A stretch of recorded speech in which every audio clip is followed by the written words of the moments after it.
Where's Adam direct to? My God, he's flying north. A Boeing 737 is badly off course.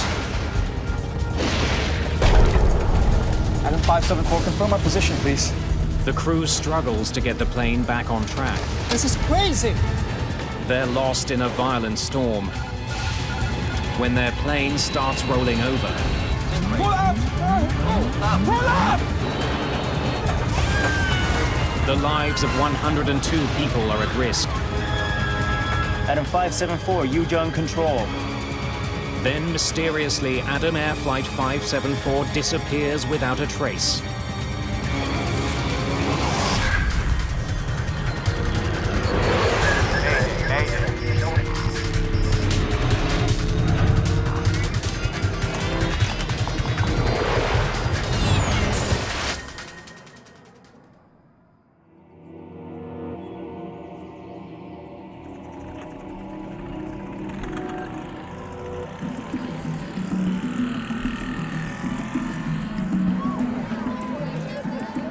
January the 1st, 2007, Surabaya, Indonesia.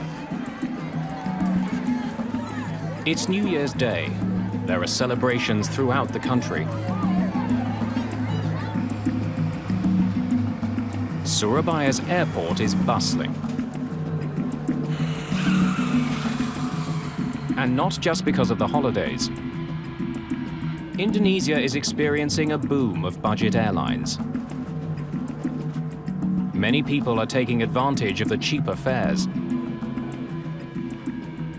For the average Indonesian, it meant that the explosion of low-cost carriers made it much more possible to actually get on a plane and fly. One of those new airlines is Adam Air. Good afternoon, departure. This is Adam 574. Adam 574, this is ground control. Go ahead. Adam Air was successful because it provided a fresh image to the industry. I mean, they came in with, bright colors. The airplanes were painted in fantastic orange. The crew was, flashy uniform. They had everything right going for them.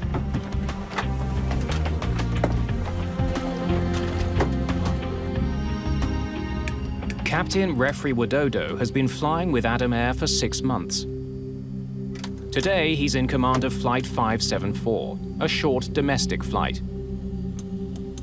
His co-pilot, Yoga Susanto, has been with the airline for almost 1.5 years. Before the discount travel boom, many passengers wouldn't have been able to afford this flight. More and more people were able to fly, could afford the tickets, and they didn't care too much about the services offered simply because they just were intent on getting from point A to point B as cheaply as possible.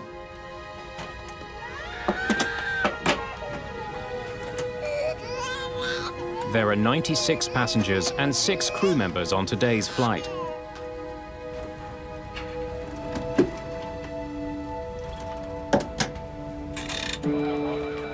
Controllers at the airport are busy juggling planes.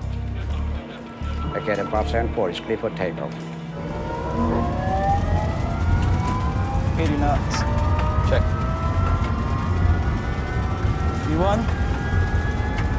Rotate.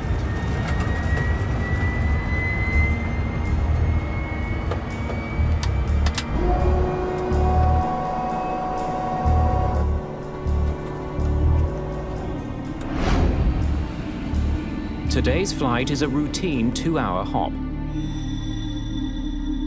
From Surabaya on the island of Java to Manado on the island of Sulawesi, almost 1,700 kilometers northeast.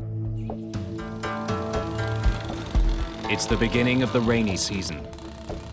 Weather is unpredictable. Forecasters are expecting fierce storms. Captain Widodo is aware that there may be bad weather ahead. Turn right direct to Fando and climb to flight level 330. Roger, turn right, direct to Fando and climb to flight level 330, Adam 574. Minutes after takeoff, the crew turns on the autopilot. The flight computer will fly the plane and navigate it along a pre-planned route to Manado.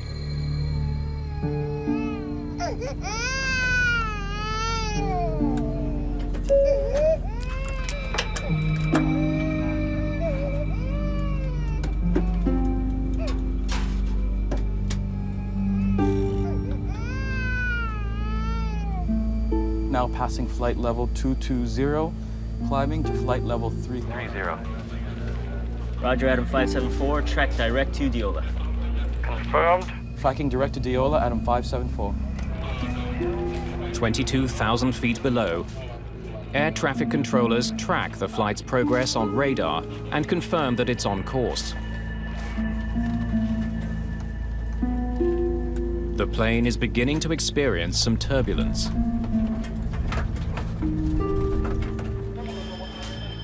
Less than half an hour into the flight, air traffic controllers notice something out of the ordinary.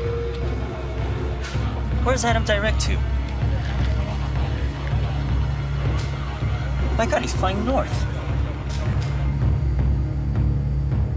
Flight 574 has flown off course and is now heading into a violent storm. Air traffic controllers don't know why. Yes. On board the plane, the pilots try to understand how far they have drifted off course. The IRS. 28 is the difference. And try to fix the problem with a computerized system that handles navigation.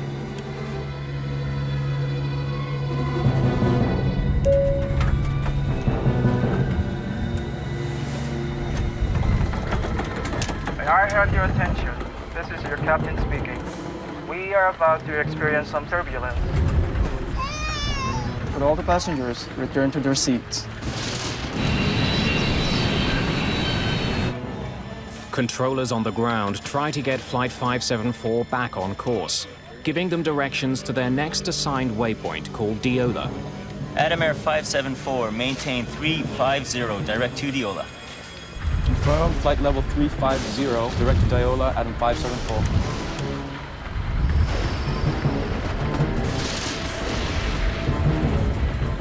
But to get there, Flight 574 must pass through a severe storm. 137-kilometer-an-hour winds beat on the plane's hull.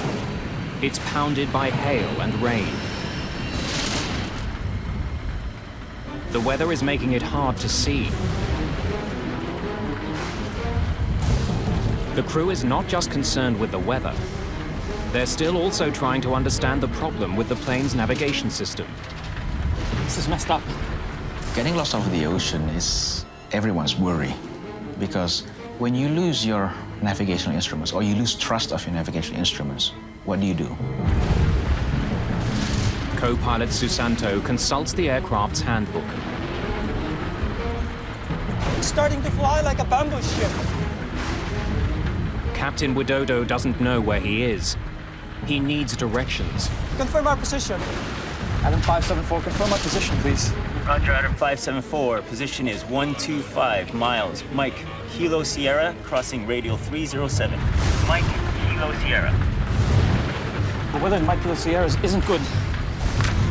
The storm is growing worse. This is crazy. We're going to get lost if it stays like this. Captain Widodo wants to take over navigation of the plane from the flight computer. Okay, put the IRS in attitude.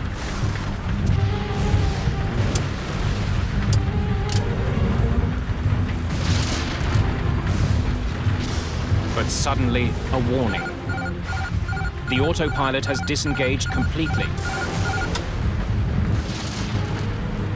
Then many of Susanto's computerized instruments go blank.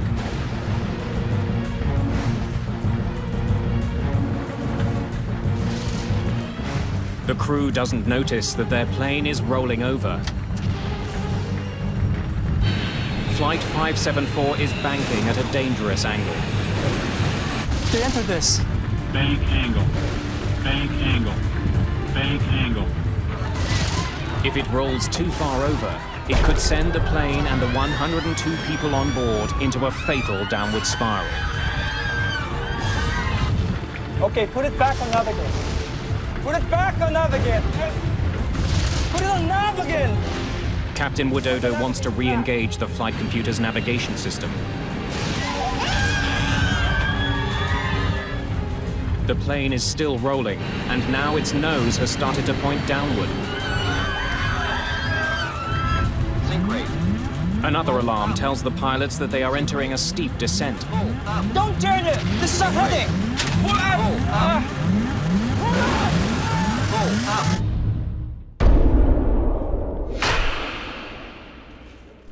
Adam 574, Yujung Control. Adam 574, Yujung Control. Adam 574, radar service terminated. Please contact Yujung Control at 128.1. Inexplicably, Flight 574 has disappeared.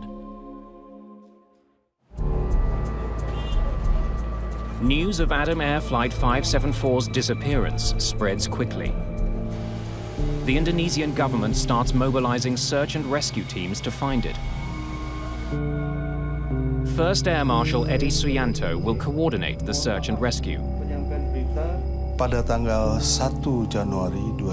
the 1st of January 2007, I received a verbal notification from the Vice Assistant Operation Head of Air Force that Adam Air had not landed in Manado. Indonesia's National Transportation Safety Committee, or NTSC, is also notified.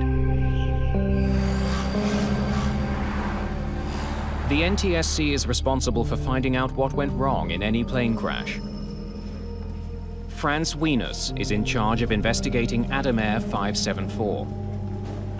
The first steps that we take when there was an accident or serious incident, we will find all the resources that we have and get the team together before we dispatch to the area.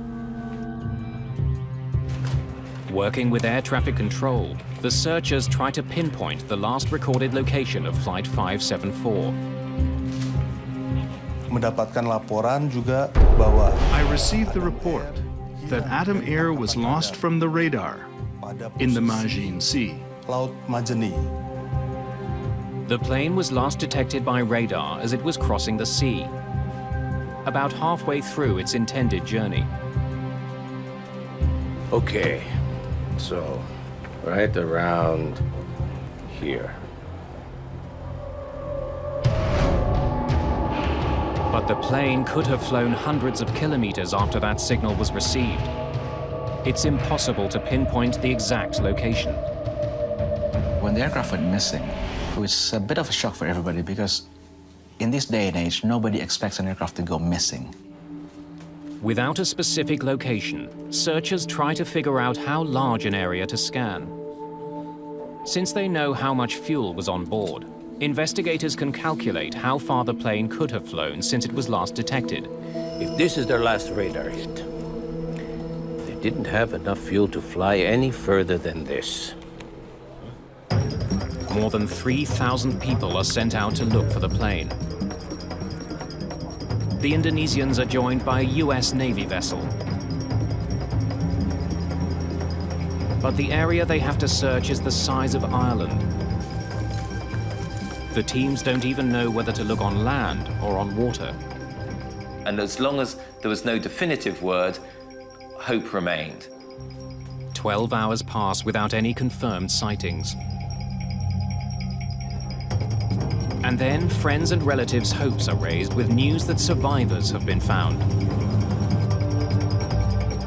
A new report came in saying that they had found the Adam Air wreckage in the mountainous area of Polewali, with 100 victims and 12 survivors still alive.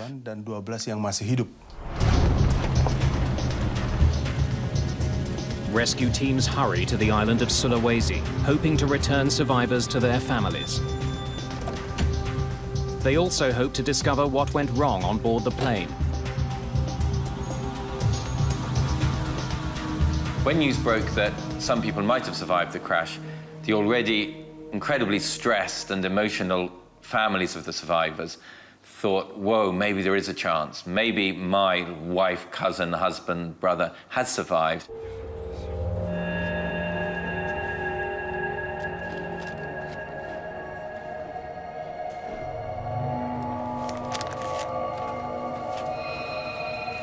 But when the first officials get there, they find that these survivors are not from the flight at all. So they were ferry survivors, not airplane survivors. They're from a ship that sank in another storm near where Flight 574 is thought to have crashed. Now the rescue teams are back to square one. It led people's hopes up. And people flocked to Makassar and they were finding ways how to get to the crash site, only to find out it's not there. For family members, it's a bitter disappointment. We were ashamed because the information was already spread all over before we verified it. Our government was embarrassed that we publicized that information. It's been a week since the crash.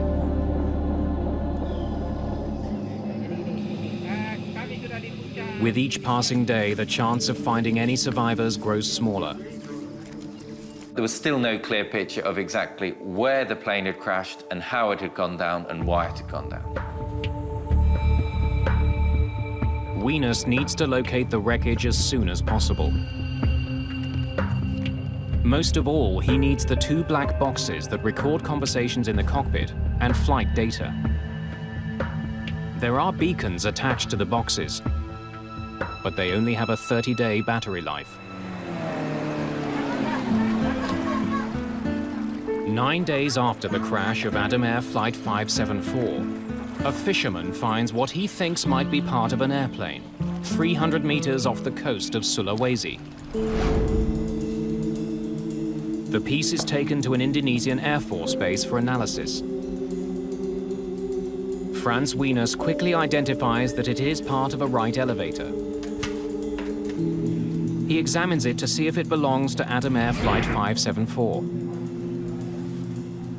We checked with the serial numbers, we checked with the part numbers. The numbers match. So we are definitely sure that it is from the aircraft. The finding confirms that Flight 574 crashed at sea. The team can now narrow down its search to the area where the elevator was found. Since the accident involves an American-made plane, the US National Transportation Safety Board joins the investigation. And they send structural engineer Clint Cruikshanks to Indonesia.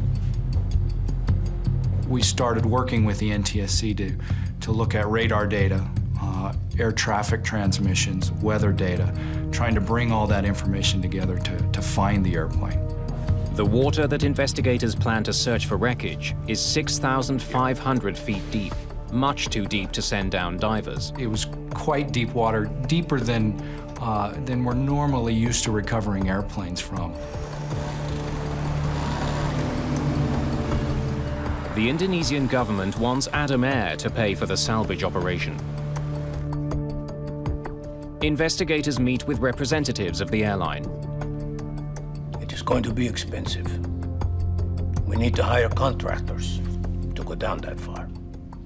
Adam Air felt that its responsibility only went so far. The government and most of public opinion believed that Adam Air's responsibility was actually almost total, because they were the owners of the airline.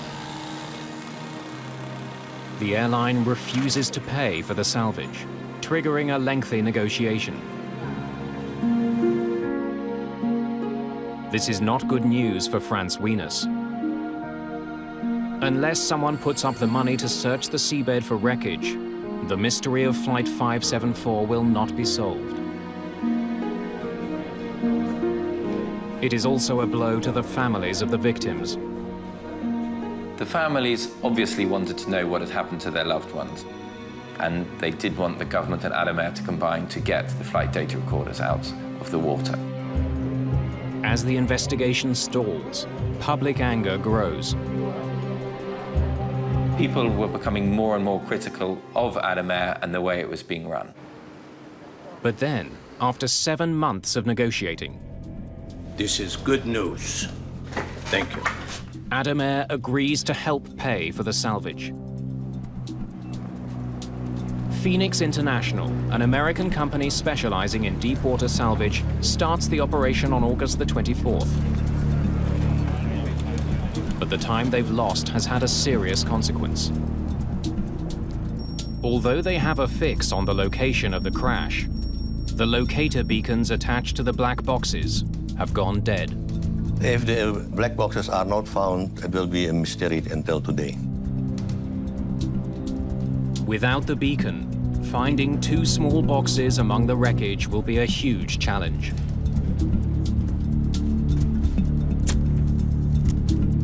To make matters worse, Adam Air has only put up enough money for 1 week of searching. So it was like, go out there, if you don't find anything in 7 days, you're done. After locating debris with sonar, an unmanned remote-controlled submarine is sent down to look for the black boxes.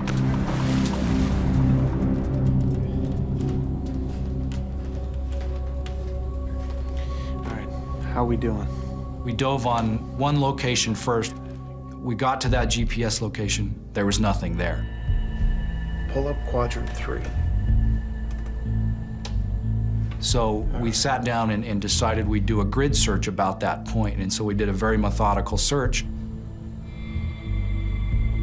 Okay, 3 degrees. All right. Slow, slow.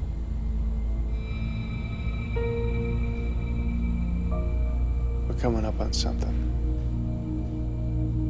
We started picking up small, lightweight pieces of airplane wreckage.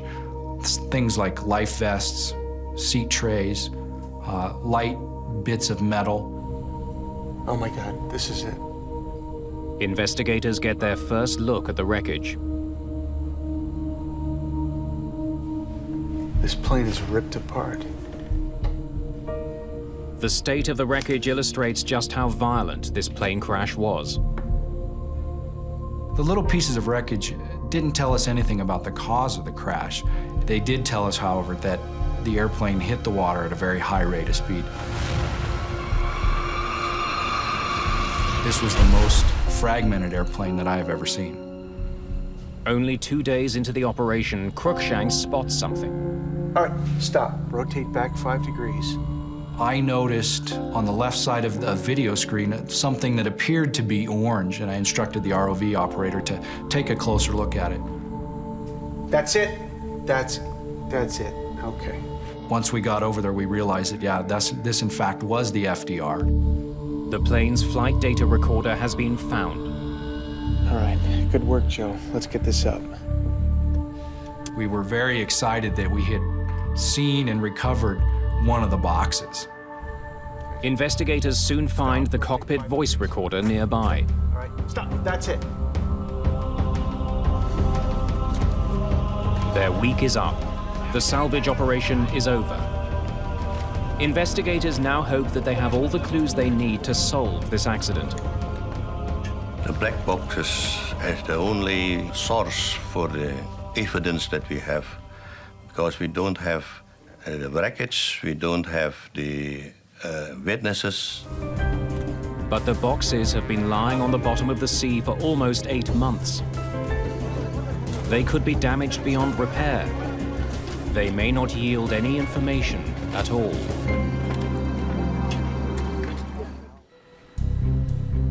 The black boxes from Adam Air Flight 574 are taken to the National Transportation Safety Board in Washington, D.C.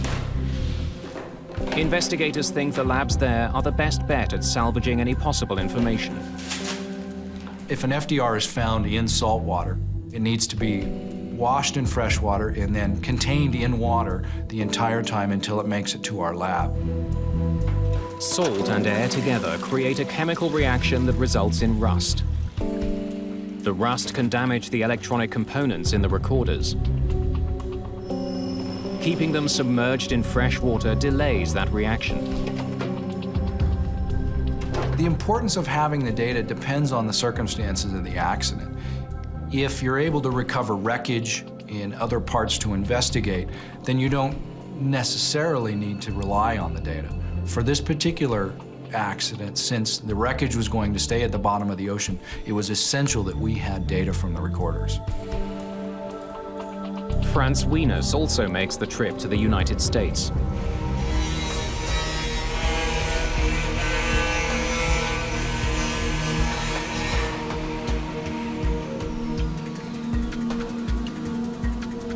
The FDR and the CVR, when they were recovered from the bottom of the sea, the cases were actually 50 or 60% damage.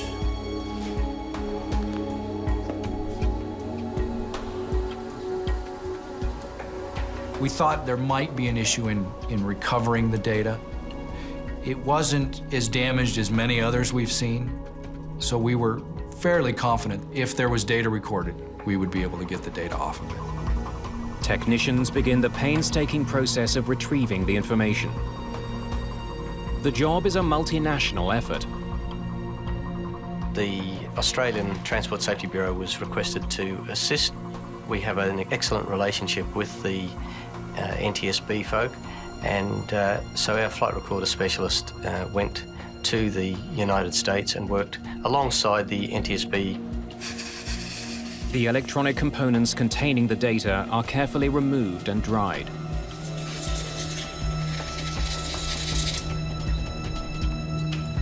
Then the information is uploaded onto a computer.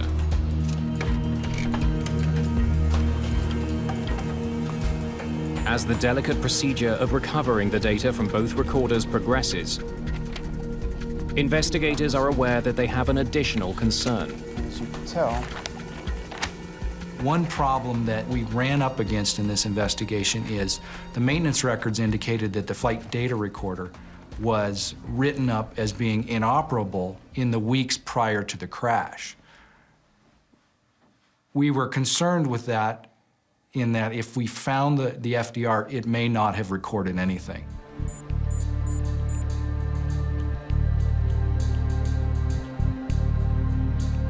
Investigators keep their fingers crossed.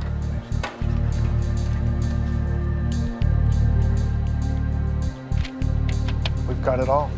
It's all there.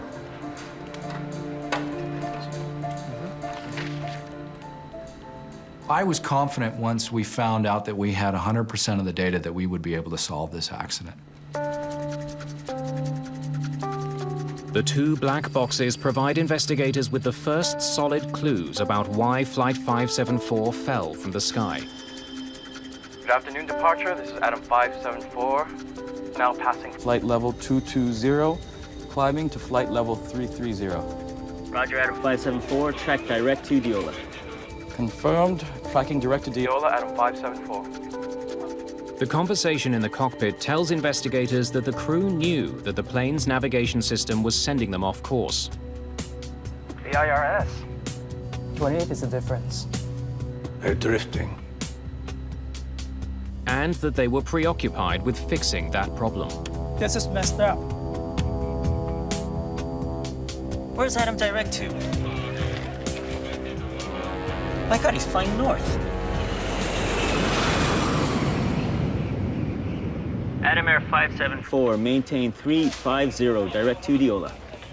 Confirmed. Flight level 350, direct to Diola, Adam 574. To get from one waypoint to the next, the flight computer always has to know the plane's exact location.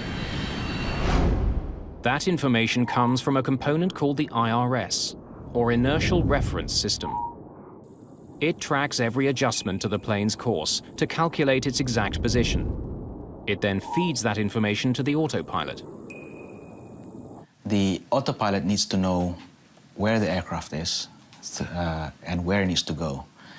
Now, the autopilot takes those data from the IRS in terms of height, heading, and speed. But for the system to keep track of the plane's heading, it has to know where the plane started. The IRS has to be calibrated before takeoff. Usually, the crew will enter the coordinates of the gate as the starting point for the computer to track. Investigators wonder if the IRS guided the plane off course because the wrong initial coordinates were entered. Franz, we just got this. They check this by looking at information from the flight data recorder. The numbers are fine when they're on the ground. Yes. The data confirms the IRS was calibrated before Adam Air Flight 574 took off. This is where it begins. But for some reason, the IRS began to send the plane off course almost as soon as the flight got in the air. It just gets worse and worse. I have something else I'd like to show you. Some maintenance logs. Cruikshanks and Wieners look at the maintenance history of the IRS system that was on board Flight 574. As you can tell, there's more than 100 write-ups here. Look at this. Same unit. The same problem. That's right.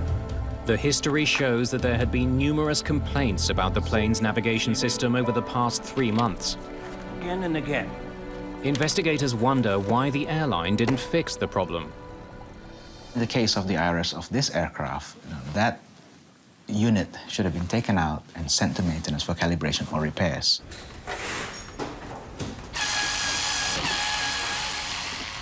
Investigators discover that when pilots complained about a faulty IRS unit, the airline didn't fix it properly. They would either swap it with a unit from another plane, or often they would only do a basic cleaning of the malfunctioning unit.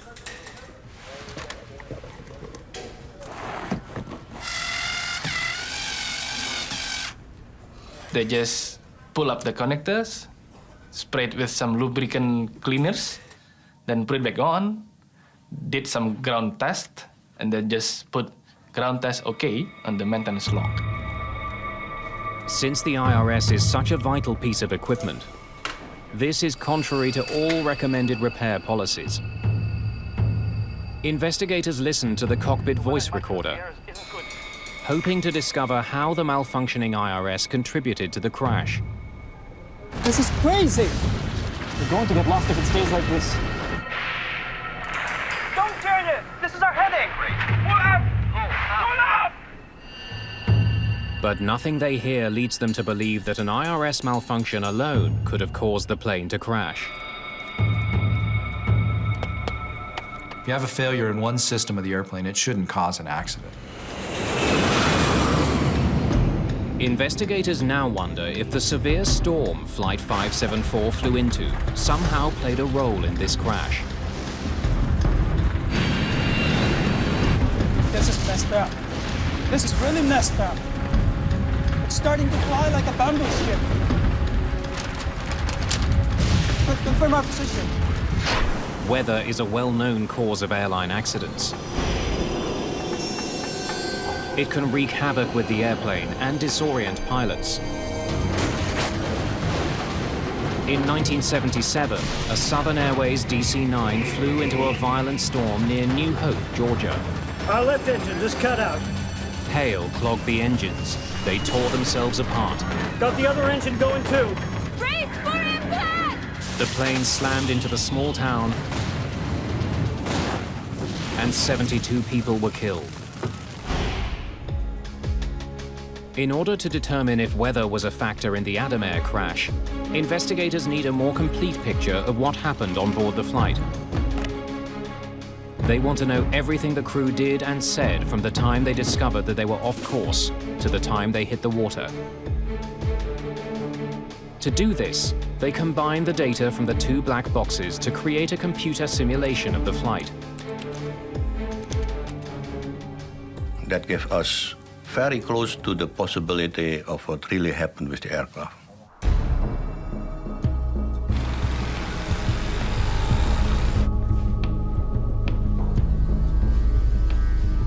Investigators return to Jakarta to study the simulation.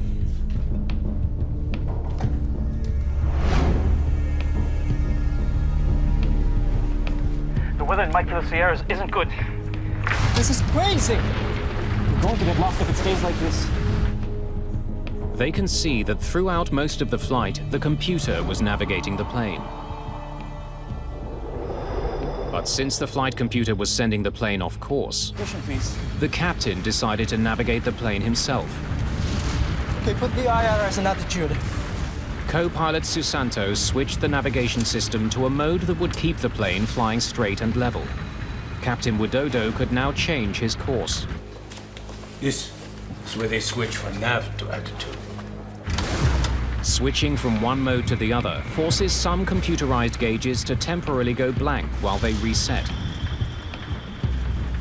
One is the ADI, or Artificial Horizon, which tells the crew if the plane is flying level. ADI goes off and stays off. There was also another much more serious consequence to the switch. That's where the plane starts its right roll. The autopilot disengaged when they consciously selected from the nav mode to the attitude mode, and then the aircraft commenced an almost imperceptible roll to the right of around about 1 degree per second. The captain missed a crucial step when he switched his flight computer from one mode to the other. Quick reference handbook, please. He should have flown his plane straight and level while the computer adjusted to the new setting. Maintain straight and level, constant airspeed flight until attitude displays recover. Approximately 30 seconds. It's in the manual. Any pilot who is trained and qualified on the Boeing 737-400 is regarded to have a sufficient knowledge that whenever they switch the nav mode to attitude, they have to maintain wings level for 30 seconds. But neither of the pilots did that. It's an oversight with grave consequences. Without that step, the autopilot disengages completely. The flight computer did send out a warning when that happened, but the warning was ignored. The crew didn't seem to notice that the autopilot was no longer flying the plane. And it only took seconds for that to become a very serious problem. The data tells investigators that this plane had a natural tendency to roll to the right. Old planes, like old cars, don't always go straight. Throughout the flight, the autopilot compensated for that by raising the aileron on the plane's left wing. An aileron is a movable flap on the wing that controls how much the plane rolls to the left and right. But once the autopilot disengaged, it stopped compensating and the ailerons went back to a neutral position. That allowed the plane to revert to its tendency to roll to the right. And they don't even notice. At this point, the plane was rolling at a rate of 1 degree per second. Focused on their faulty navigation system, and with thick clouds obscuring the horizon, the pilots had no idea that their plane was dipping. It's not uncommon for pilots to get disoriented in this way. Your body will start to fool you. Your senses will start sending you false information or false senses. You might think that you are actually going straight and level, while you're actually rolling slowly to the right or to the left. The 737 is programmed to issue a warning when it rolls past 35 degrees. Bank angle. Bank angle. Bank angle. The flight data recorder shows investigators that in response to that alert, Captain Widodo did attempt to level the plane. They get an oral warning from the airplane that says, hey, bank angle, bank angle. And at that point, they made some small inputs to the controls, but they didn't fly the airplane. Believing that the autopilot would keep the plane level, Widodo soon turned his attention back to the problematic IRS. When the pilot engrossed with troubleshooting of the IRS, their ability to pay attention for the other tasks is reduced. Further, these IRS anomalies has become the only priority at the moment. Usually you would say one pilot deals with the system issue, the other pilot flies the airplane. They were both dealing with this system issue and totally focused on the issue, so they never saw what was happening. This is not the first accident involving what we would call spatial disorientation. It was almost 3 years earlier to the day that another flight, Flash Airlines 604, taking off over the Red Sea, had a similar fate. See what the aircraft just did? Distracted by a malfunctioning component in the cockpit, the captain may have become disoriented. Autopilot! Autopilot! Like the Adam Air flight, the captain's attention was focused on his flight computer. And like the Adam Air flight, his plane began rolling dangerously to the right. Investigators concluded that without any external references, the captain simply couldn't tell that his plane was falling from the sky.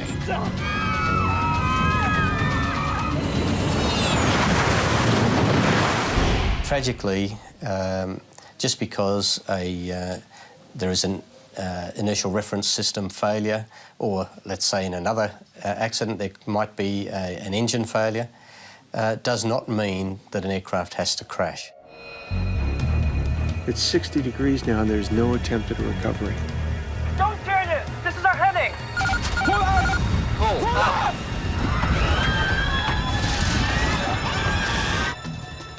Investigators can see that when Captain Widodo does take action, he makes the situation much worse. With his plane still banked drastically to the right, Captain Widodo should have leveled his wings and then pulled his nose up. He did the opposite. He began pulling back on his control column before his wings were level. That forced the plane into a tight spiral dive. Basically, it rolled, and it just kept rolling until it almost went inverted and just fell, it kind of fell out of the sky once it got to a point where it wasn't flying like a normal airplane should. The aircraft was descending at nearly 900 kilometres an hour, at a vertical speed at times reaching in excess of 21,000 feet per minute. That's almost the speed of sound, and more than 150 kilometers an hour faster than this plane was designed to withstand. It's rolling over rapid descent. They can't recover now. At that speed, the plane is no longer able to hold itself together. And that sound, that's the sound of the plane coming apart.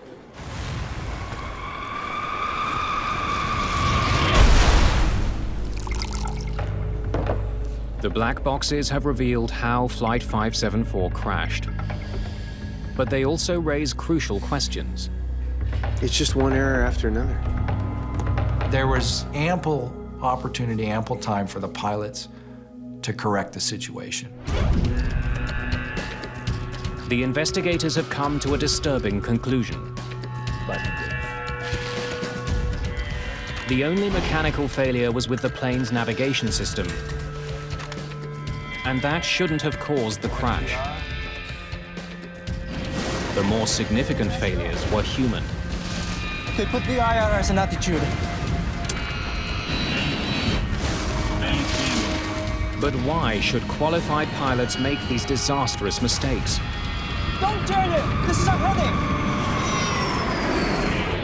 To find these answers, investigators must look at the airline itself. This one accident will raise serious questions about Indonesia's entire aviation industry.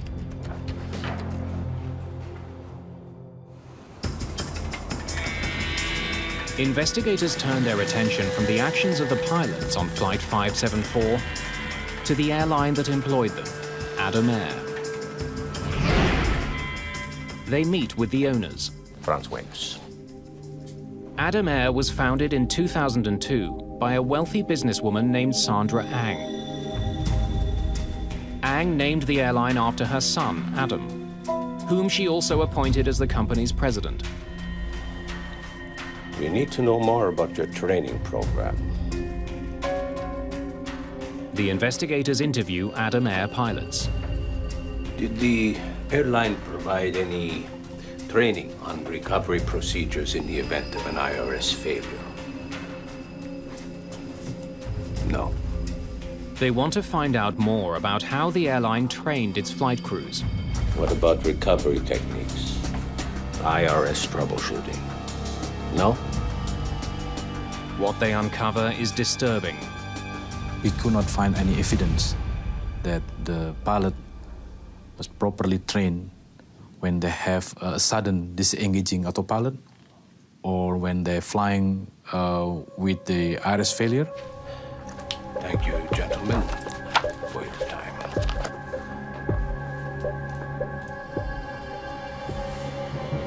As they dig deeper, investigators find an airline plagued with safety issues. 11 months before the Adam Air crash, in February 2006, another Adam Air plane, Flight 782, flew off course the same way as Flight 574. That crew was also getting faulty navigation data. But they couldn't even reach controllers on the radio. They couldn't get directions. They were badly lost for 3 hours. The crew was trying to find where they were. The ATC was trying to find where they were. And they were over the water. Like Flight 574, they had a malfunctioning IRS. In the end, the plane landed almost 500 kilometers south of where it should have been. They just continued until they found an island. And it had an airport in it, and they said, okay, we have to land there, otherwise we don't know where we're going to go. And they landed, and they didn't know exactly where they were until they landed. 6 months after Flight 574, the European Commission banned all Indonesian airlines from flying to Europe. That sent a very strong message to the whole world that we, the European Union, believe that all Indonesian airlines are unsafe and you should not fly on them.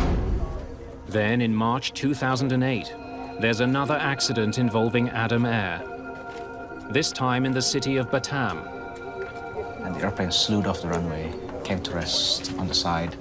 The evacuation was a bit strange. Nose lights were deployed, and that was a final accident. And after that, I think everybody said, enough's enough, you know. People who did care, people who were wanting to shake up the industry and reform it and improve it, were horrified that the situation had been so bad within Adam Air and that the authorities had allowed such a situation to continue and deteriorate.